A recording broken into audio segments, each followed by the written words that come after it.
A shy young woman, Elise, accidentally scratches a stranger's luxury car, and instead of running from the mistake, she leaves a heartfelt apology. Little did she know, this small act of honesty would lead her into the life of Julian Blackwood, a reclusive millionaire who once had everything but lost it all. Together they discover the power of silence, vulnerability, and the courage to start again. Who are they really, and what happens when two broken souls find each other? You won't want to miss their journey. Where are you watching from? Don't forget to subscribe for more stories like this. The rain had started just before dusk, soft and thin like a whisper over the quiet parking lot. Elise Monroe pulled her hoodie tighter around her face as she wheeled her bicycle along the slick pavement, careful not to slip on the slick autumn leaves scattered near the campus bookstore. Her day had been long, her shift at the cafe ran late, and her mind buzzed with the lingering pressure of an upcoming literature midterm. She barely noticed the sleek black car until she was already too close. Trying to squeeze her bike between it and the iron railing, her handlebars caught for just a second, and then she heard it. A scratch. Not loud, not deep, but in the silence that followed, it felt deafening. Her breath caught. She turned slowly, wide-eyed. There it was, a faint but unmistakable mark on the polished surface of the rear passenger door. It was no wider than her pinky, but to Elise it may as well have been a canyon. Her heart pounded. The parking lot was empty, the sky now bleeding into gray-blue twilight, and for a fleeting moment she thought about walking away. No one had seen. No security camera blinked overhead. She could go. But even as the thought surfaced, her hands were already unzipping her backpack. She pulled out her notebook, tore out a page, and began to write. Her pen slipped once, then again. By the third try, her fingers were damp with sweat, smudging the ink. Still, she pressed on. Her handwriting was neat but nervous, every word weighed down by guilt. I accidentally scratched your car. I'm really sorry. I don't have much, but I'll pay what I can. This is my number. She reread it twice, her lips moving without sound. Folding it carefully, she tucked the note under the wiper blade. Then she stood back, hair damp and clinging to her cheekbones, eyes fixed on the scratch as if it might vanish with enough regret. She didn't take a photo. She didn't try to explain. She only looked at it for a long moment, murmured something too soft for the wind to catch, and then quietly wheeled her bike away. That night, she couldn't sleep. The image of the car haunted her. The gleam of paint under lamplight, the whisper of her pen against the paper. She imagined angry phone calls, bills she couldn't pay, a stranger yelling. Elise lived on student loans and leftover tips. Her parents were hours away, scraping by themselves. Every dent, every misstep in her life came with a cost, and this one might finally tip the scale. But her phone stayed silent. All through her lecture the next day, numbers and theories swirled meaninglessly on the screen in front of her.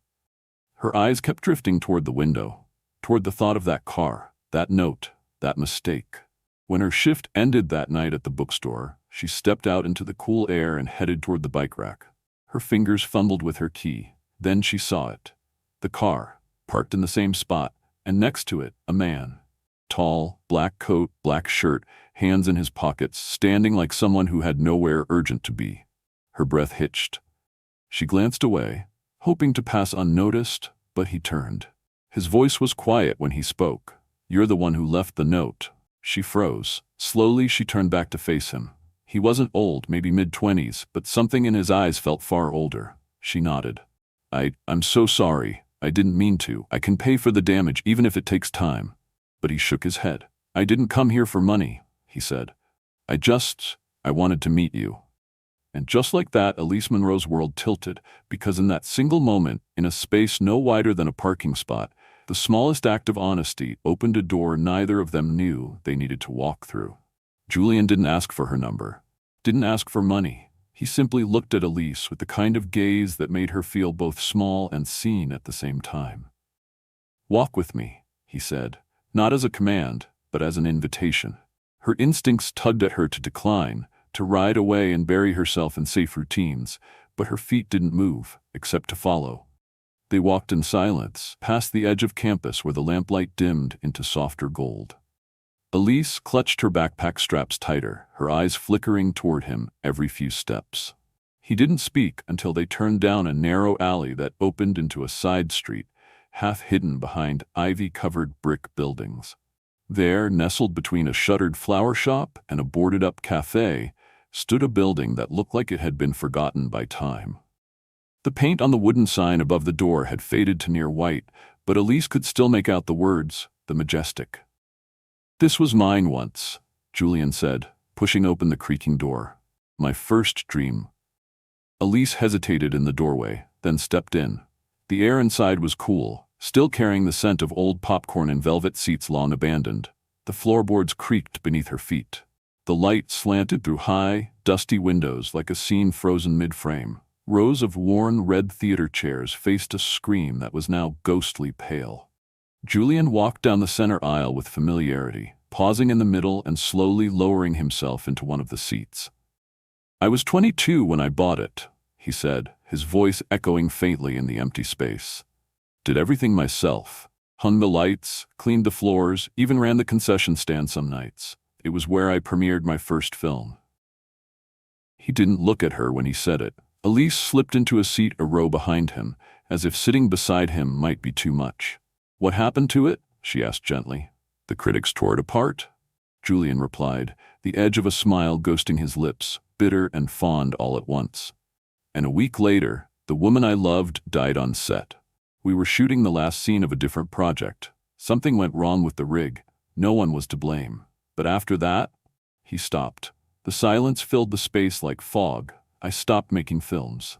I stopped showing up." Elise sat still, unsure what to say. She glanced at the empty stage, the empty seats, and the dust that had settled like snow across forgotten dreams. Then her gaze fell on a thick stack of papers resting on one of the side seats.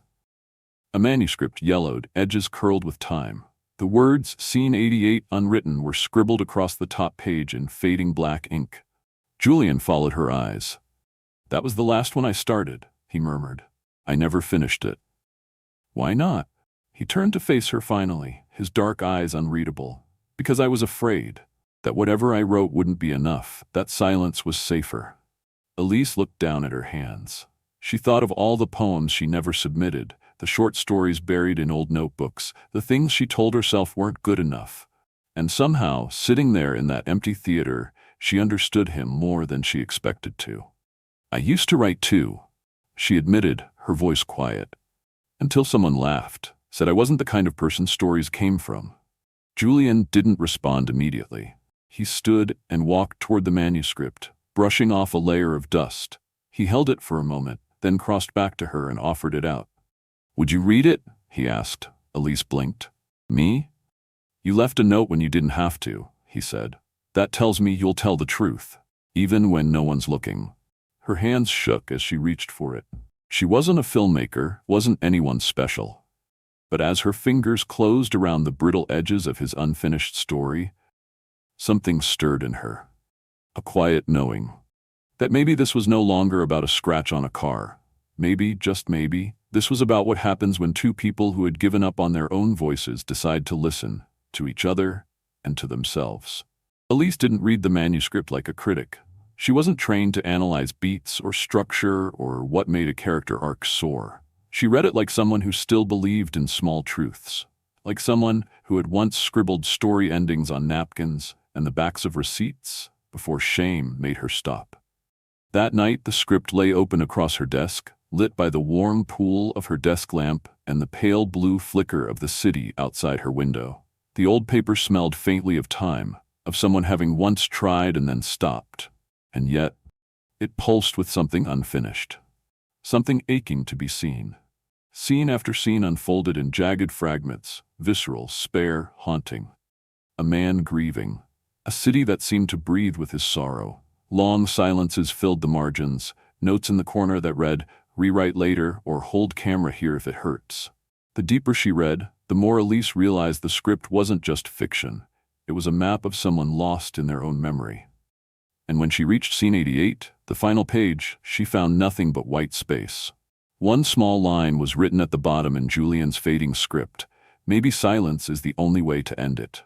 She stared at that line for a long while. Her fingers hovered over the page like she might reach through it. Then, she reached for her own notebook. tore off a corner, and wrote a single sentence, quiet and shaky, but hers. She slipped the paper into the script without explaining it. No edits, no suggestions, just a note. Just a breath left behind. The next morning she returned to the Majestic, heart pounding, the manuscript hugged close to her chest. Julian was already there, waiting outside with 2 steaming cups of coffee and a look that suggested he hadn't slept either. "I didn't expect you back so soon," he said. "Neither did I." Elise replied with a soft, tired smile. She handed him the script. He took it reverently, like it might break if he held it too tightly. When he found the folded corner, he paused. He didn't open it right away, only looked up at her with something unreadable in his eyes. "I wrote something," she said. "It's not a suggestion or a fix, just what I felt." Julian nodded and opened the script, flipping through until he reached scene 88. His fingers unfolded the corner slowly. He read the words she'd written in her careful, slanted script. Maybe silence isn't the ending. Maybe it's where the story finally begins. He looked at her, and for the first time since they met, his expression cracked, not with grief, but with something softer, something like possibility. "I thought I came here to thank you," he said.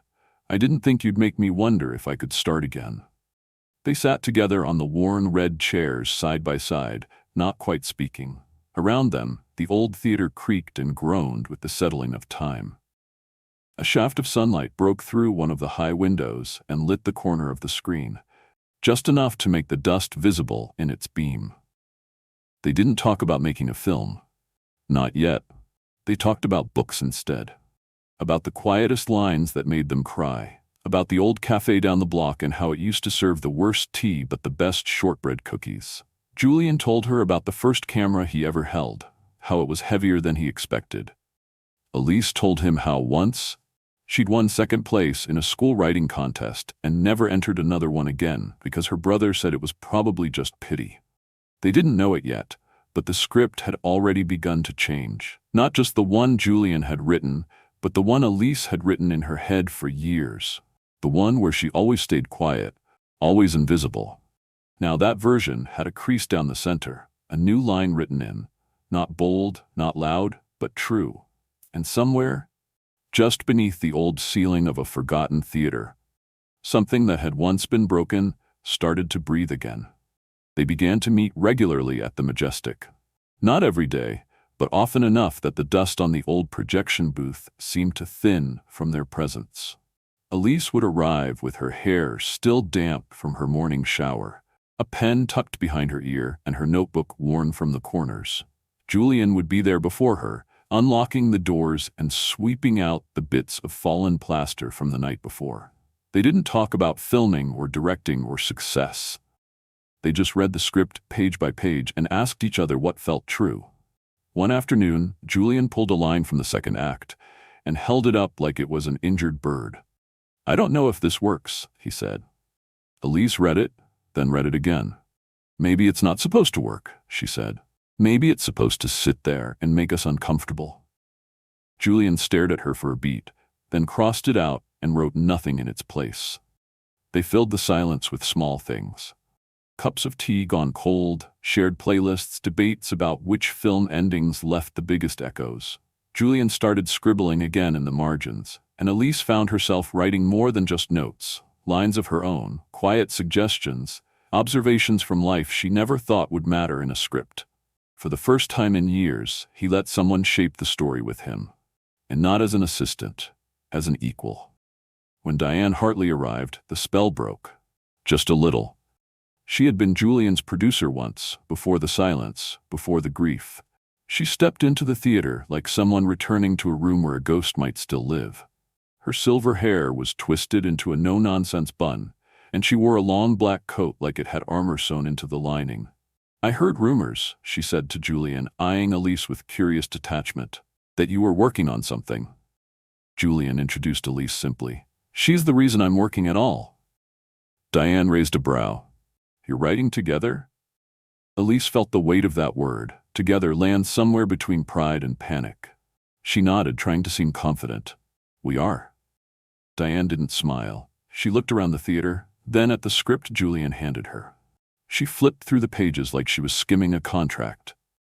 "There's something here," she said finally. "If you're serious, I'll arrange a pitch." The pitch wasn't glamorous. A sterile office, harsh lights, a conference table too big for the room. Two investors joined them, one young, dressed like he was about to sell an app, and the other older, whose only movement was the quiet sip of lukewarm coffee. Elise had rehearsed her talking points in the mirror all morning. She knew the arcs, the themes, the delicate emotional balance they had fought to keep intact. But the young investor barely looked at them. "This ending," he said, tapping a finger on the last page, "it's too vague. People need resolution. Give them a kiss, a promise, something." Julian opened his mouth, but Elise spoke first. "It's not about what people want," she said, her voice trembling just slightly. "It's about what's honest." All eyes turned to her. She swallowed. "This story isn't about fireworks or grand gestures. It's about the things we're afraid to say, about the space between people, the courage it takes to just sit with someone in silence and not turn away." The older investor blinked behind his glasses. The younger one looked unimpressed. Diane said nothing. On the walk home, Julian stayed quiet until they reached the old brick wall outside the theater. The wind had picked up. Leaves scraped along the sidewalk. "I used to think I had to protect this story," he said, not looking at her. "Today, I realized it's not just mine anymore."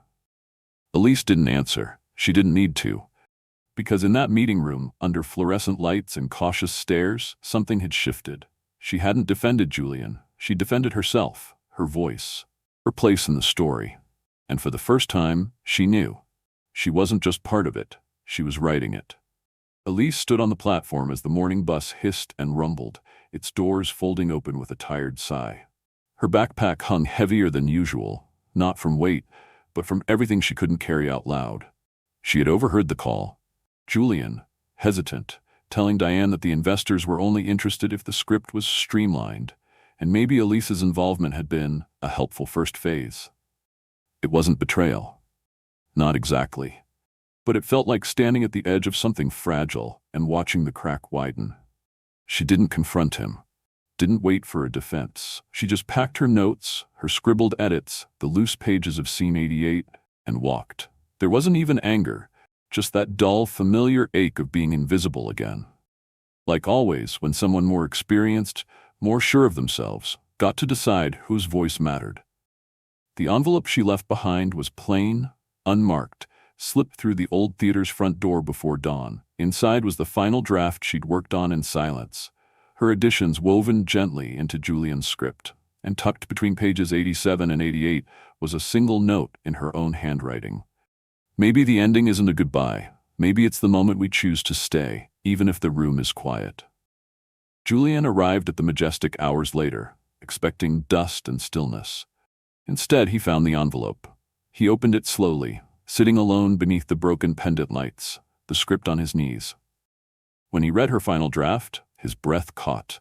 Not because the words were perfect, but because they were hers, unpolished, unpretending, and somehow more honest than anything he'd written alone. She had rewritten Scene 88, not with spectacle or resolution, but with stillness. A character sitting in a cafe, opening a notebook, and writing a letter to the version of herself who had once been afraid to speak. Julian sat there until the light shifted. Then he picked up the script and made a decision. The premiere wasn't loud. No red carpets, no cameras, just a wooden sign outside the theater, chalk written, Scene 88, one showing only. The room filled slowly. Old friends of Julian, a few of Elise's classmates, the woman from the campus cafe, even the security guard who'd once helped her unlock her stuck bike chain. Elise arrived last, her blue dress simple, her arms wrapped tightly around the notebook where her edits had first lived. Her heart beat like a quiet drum. Not from fear, from knowing she was about to be seen. Julian didn't make a speech. He only nodded at her from the projector booth, and then the lights dimmed. The film was nothing flashy, no dramatic scores or sweeping dialogue, just images and breath. A man sitting alone in a dark cinema, a girl slipping a note under a windshield. Two people walking side by side, not touching but not alone. When the final scene came, a quiet cafe, a woman writing, voiceover soft as a secret. The room fell into the kind of silence only truth can create. "Not everyone finds the courage to speak," her voice said, "but if someone listens, even silence can become a language. When the screen faded to black, no one clapped right away. There was only stillness. Then, slowly, a few nods, a few soft exhales. Someone whispered, "That was me once." Outside, beneath the strings of warm lights in the theater courtyard, people lingered. A woman Elise didn't know took her hand and said, "I was silent for years. This reminded me that maybe I don't have to be." Julian found her near the edge of the crowd, quiet as always. He didn't say much, just this: "I didn't change your ending. I just made sure the world saw it." They walked back through the theater together. No grand gestures, no kiss, just steps in time. And the next morning, Elise sat at her small desk, the script now titled Scene 88 lying beside her. She opened a fresh page and wrote not a screenplay, not a pitch, but a letter. "To the version of me who thought she wasn't enough, thank you for not staying silent." The pen moved gently across the paper, like breath, like beginning, because the story wasn't over. It had only just found its voice. Sometimes the most powerful moments in life begin not with a grand gesture, but with a quiet act of honesty. Scene 88 isn't just a story about a girl who scratched a car or a man who lost his way.